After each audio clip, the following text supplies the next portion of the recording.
علی محمد خان صاحب بہت سارے الزام لگا دیے آپ کی گورنمنٹ نے. فواد چوہے صاحب نے کہا جی ان کا تعلق ہے ڈائریکٹ الیکشن کمشنر کے حوالے سے. انہوں نے کہا جی ذاتی ہمدردی بھی ہو سکتی ہے، تعلق بھی ہو سکتا ہے، ماؤتھ پیس بھی ہے.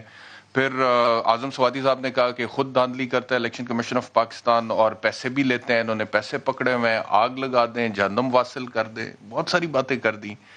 تو یہ جو زبان کا استعمال جس طرح سے بھٹی صاحب کہہ رہے تھے، اور مجھے یہ خیال آ رہا تھا ایز اے پاکستانی، اس کے بعد آپ ضرور کہیے گا کہ یہ جتنی بھی باتیں اعظم سوادی صاحب، مجھے نہیں پتا یہ درست ہیں یا غلط ہیں، اس کے اوپر تو چلیں پھر اب انکوائری ہونی چاہیے نا. اگر ایک وفاقی وزیر کی سطح کا آدمی یہ الزام لگا رہا ہے تو انکوائری ہونی چاہیے. اور صحیح بات ہے نیب میں آپ اپلیکیشن دیں، لیکن پاکستان میں بہت سارے سرکاری اداروں کے حوالے سے یہ باتیں درست ہیں کہ وہاں پہ کرپشن ہوتی ہے، وہاں پہ سفارش چلتی ہے، وہاں پہ نیپوٹزم ہے، دھاندلی ہوتی ہے. تو کس کس ادارے کو آگ لگائیں گے سر؟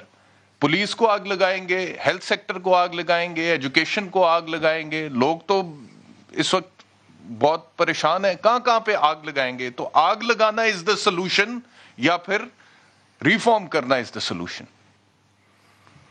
بسم اللہ الرحمن الرحیم. اللہم صلی وسلم مبارک علی سیدنا محمد رسول اللہ خاتم نبیین صلی اللہ علیہ وآلہ وصحبہ وسلم.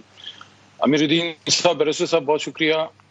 آج سخت جملوں کا تبادلہ ہوا اور میں اس سے انکار نہیں کروں گا کہ الفاظ کے چناؤ میں احتیاط ہونی چاہیے، لیکن بہرحال غصے میں انسان سے بات ہو جاتی ہے. سواتی صاحب بڑے سینئر منسٹر ہیں اور وہ ہمیشہ بڑے ذمہ دار جو ہے وہ رویہ اپناتے ہیں.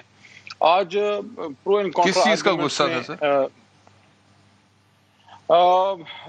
اس پہ میں بات کرتا ہوں. دیکھیں، پہلی بات تو یہ ہے کہ میں 100% آپ کی جو بٹی صاحب نے بات کی ہے اس بات سے ایگری کرتا ہوں کہ جو آئینی ادارے ہیں ان کے بارے میں جب بھی بات ہو ہم ذمہ داری سے کریں، اور ہم کرتے بھی ہیں.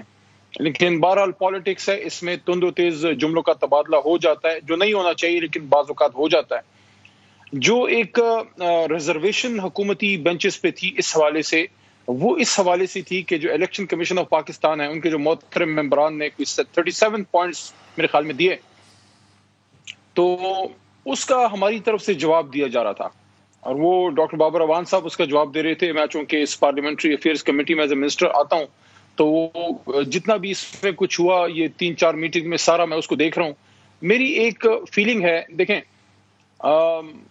جو یہ کمیٹی کے ممبران تھے، حالانکہ انہوں نے سطحی طور پہ تو یہ بات کی کہ بالکل ہم ٹیکنالوجی کے حق میں ہیں، لیکن ان کی طرف سے کوئی انکلینیشن، ان کی طرف سے کوئی مائل نظر نہیں آئے. انہوں نے صرف یہ بات کی کہ بالکل ہم چاہتے ہیں کہ ٹیکنالوجی آئے، لیکن اس الیکشن میں نہیں، اور بتدریج اور اس طرح کی باتیں ہوتی رہیں. الیکشن کمیشن آف پاکستان سے ایکسپیکٹیشن یہ تھی کہ وہاں سے اگر انہوں نے کچھ مسائل کا ذکر کیا ہے کہ یہ مسائل اس میں ہیں ہمیں، تو کچھ سولوشنز بھی آئیں گے وہاں سے. اور دوسرا یہ ہے کہ ہم یہ سمجھتے ہیں کہ اگر یہ فائدہ ہوتا ہے تو صرف عمران خان صاحب کا اور تحریک انصاف کا تو نہیں، وہ تو پورے سسٹم کا ہوگا. اگر ہم ٹیکنالوجی کی طرف جاتے ہیں، بیرسٹر صاحب وہاں پوری ڈیٹیل میں بہت سی چیزیں حکومت نے پیش کی ہیں، اور خود الیکشن کمیشن آف پاکستان کے جو رپورٹ آئی ان کے محترم ممبران نے جو وہاں پیش کی، تو وہاں اس بات کا بھی ذکر تھا کہ ہندوستان جو ہمارے پڑوس میں ہے وہاں اب یہ ہو رہا ہے، اور وہاں پہ مطلب یہ ہے کہ الیکشن کا ہونا الیکٹرانک ووٹنگ مشین سے مسئلہ نہیں ہے. صرف اس چیز پہ بات اڑی ہوئی تھی کہ کیا اس 2023 میں فل فلیج اس پہ کریں یا نہیں. ہم سمجھتے ہیں کہ ہم اس وقت اس پوزیشن میں ہیں کہ کر سکتے ہیں. الیکشن کمیشن علی محمد خان صاحب اگر آپ اجازت دیں، یہ صرف یہ بات تو نہیں ہے نا کہ 2023 میں ہونا چاہیے، اس سے اگلے الیکشن میں یہ والی ٹیکنالوجی متعارف ہونی چاہیے. اس ٹیکنالوجی کے اوپر 37 اعتراضات ہیں الیکشن کمیشن آف پاکستان کو، جس میں سے وہ کہتے ہیں کہ جی ووٹ کی سیکریسی کا مسئلہ ہو سکتا ہے. وہ کہتے ہیں ایک ہی مرحلے میں مشینوں کو تعارف کرانا بہت بڑا مسئلہ ہے، مشینوں کی حفاظت ایک بہت بڑا مسئلہ ہے، ان مشینوں کے استعمال کے لیے عملہ نہیں ہے، اور بہت سارے اعتراضات انہوں نے اٹھائے ہیں. اور وہ کہتے ہیں کہ 13 شقیں جو ہیں اس قانون کی وہ آئین سے متصادم ہیں. تو اس کا جواب حکومت کی طرف سے کیا ہے؟ دو باتیں ہیں اس پہ بیرسٹر صاحب. جہاں تک آئین سے متصادم ہے وہ تو ہمارے اپنے ہاتھ میں ہے کہ وہ شقوں کو درست کر لیا جائے، اور میں نے حکومت کے بہاف پہ ان کو کمیٹی ممبران کو یقین دلایا تھا پہلی میٹنگ میں کہ آپ اسپیسیفائی کریں جو شق آپ سمجھتے ہیں کہ امینڈمنٹس میں، ظاہر ہے امینڈمنٹس جو ہے وہ حرف آخر نہیں ہوتی، اس میں اگر کوئی شق آئین کے متصادم ہے وہ ہم ٹھیک کر دیں گے. لیکن الیکٹرانک ووٹنگ مشین پہ کچھ اعتراضات جو الیکشن کمیشن کی طرف سے آئے، اس میں تو دیکھیں جواب اس کا بڑا سمپل ہے کہ ہم we are not reinventing the wheel. دنیا میں الیکٹرانک ووٹنگ مشین ایسی کوئی چیز نہیں ہے جو ہم آج ایجاد کر رہے ہیں. دنیا میں بہت سے ملکوں میں اور بڑے ترقی یافتہ ملکوں میں یوز بھی ہو رہی ہے. پڑوس کی بات اس لیے کرتے ہیں کہ ہم ہمیشہ اپنا مقابلہ ہندوستان سے کرتے ہیں، ورنہ یو کے US وغیرہ میں بھی یہ بہت سی جگہوں پہ یہ ہو رہا ہے. لیکن کیا یہ بات درست ہے کہ الیکشن کمیشن آف پاکستان جو کہتا ہے کہ یہ ٹیکنالوجی پرانی ہے، ہم اس کو پہلے ہی مسترد کر چکے ہیں، یہ بات درست ہے جی کہ پرانی ٹیکنالوجی ہے؟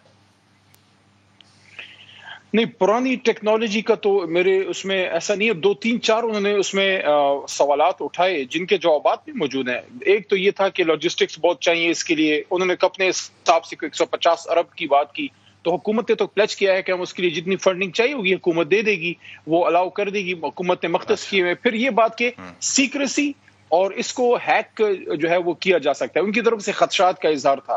تو دیکھیں سائنس میں جہاں کوئی خدشہ آتا ہے اس کا جواب بھی موجود ہوتا ہے. اگر وہ انگریزی میں کہتے ہیں نا کہ where there is a will there is a way، اگر ہماری نیت ہے ٹیکنالوجی کی طرف جانے کی تو مسائل کا حل بھی موجود ہے. میں نے آن دا لائٹر نوٹ بات کی تھی ایک پچھلی میٹنگ میں کہ جو ہمارے محترم ممبران ہیں الیکشن کمیشن آف پاکستان کے، انہوں نے تو شاید یہ EVM پہ ایک طرح سے FIR کٹوا دی ہے کہ EVM بالکل ہو ہی نہ. میں سمجھتا ہوں کہ دونوں طرف سے اس سوچ بچار ہونی چاہیے. یہ ملک کے مفاد میں ہے. جو الیکشن کمیشن کے خدشات ہیں ان کو بھی دور کیا جا سکتا ہے. اور ہم نے ایک بات آخری، یہ بات ہم نے کیٹیگوریکلی کی ہے، میں نے بھی کی ہے، ڈاکٹر بابر روان صاحب نے بھی کی ہے، وہاں پہ ہمارے شبلی فراز صاحب نے بھی یہ بات کی جب انہوں نے ایک ڈیمو کیا کہ یہ sole prerogative election commission of Pakistan کا ہے. ہم ان کو کبھی ڈکٹیٹ نہیں کریں گے کہ یہ مشین یوز کریں وہ مشین یوز کریں. ہم آپشن دے دیں گے، باقی پرچیز آپ نے کرنا ہے، باقی اس کو چلانا کون سا اچھا ہے وہ آپ نے کرنا ہے. سر ایک طرف آپ کہتے ہیں کہ آپ کبھی ڈکٹیٹ نہیں کریں گے، دوسری طرف آپ کے جو وزراء ہیں وہ آگ لگانے کی بات کر رہے ہیں، انہیں جہنم میں جذبات میں ہو جاتی ہے بات. ڈکٹیشن تو چھوٹی چیز رہ جاتی ہے، وہ ہمارا ہی ادارہ ہے. جذبات میں سر کوئی جلسے میں ہو جاتی ہے بات. کوئی اعظم سوادی صاحب جلسے میں تو تقریر نہیں کر رہے تھے، سینٹ کی قائمہ کمیٹی کا اجلاس ہو رہا تھا، وہاں پہ بیٹھے ہوئے تھے، سامنے ایک ادارہ تھا. تھوڑی سی وہاں گرمی ہو گئی تھی. یہ ہوتا ہے، بعض اوقات ہو جاتا ہے. میں خود گیا تھا چیئرمین صاحب کے حکم پہ. میں خود منانے گیا تھا، حکومت کی طرف سے منانے گیا تھا، لیکن وہ تھوڑا مائنڈ کر گئے تھے. تو ایسی بات نہیں ہے، وہ ہمارا ہی ادارہ ہے، کوئی ایسی پرسنل چیز نہیں ہے. اور ہو جاتی ہے اس طرح کی باتیں. اصل میں مقصد کیا ہے؟ دیکھیں مقصد ہے ملک کو آگے ایک صاف شفاف الیکشن دینا.